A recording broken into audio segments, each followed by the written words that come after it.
Right again breaking news చూస్తున్నాం. ఇక CID retired ASP Vijay Paul ను అరెస్టు చేయడం సంతోషంగా అనిపించిందని ఏపీ డిప్యూటీ స్పీకర్ రఘురామకృష్ణంరాజు అన్నారు. ఇక ఏఎస్పీ విజయ్ పాల్ ఎన్నో దందాలు చేశారని ఆరోపించారు. ఆయన పాపం పండిందని తెలియదు అని క్రిమినల్ లాగా సమాధానాలు చెప్తున్నారని వ్యాఖ్యానించారు. ఇక తనను కస్టోడియల్ టార్చర్ చేశారని గుర్తు చేశారు.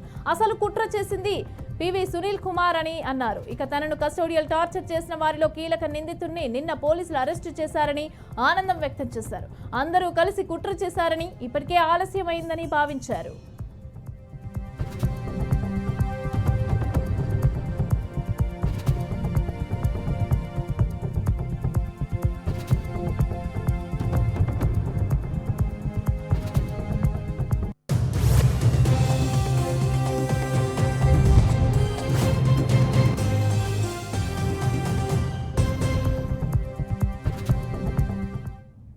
CID retired ASP Vijay Paul ను అరెస్టు చేయడం సంతోషంగా అనిపించిందని ఏపీ డిప్యూటీ స్పీకర్ రఘురామకృష్ణంరాజు అయితే అన్నారు. ఇక ఏఎస్పీ విజయ్ పాల్ ఎన్నో దందాలు చేశారని ఆరోపించారు.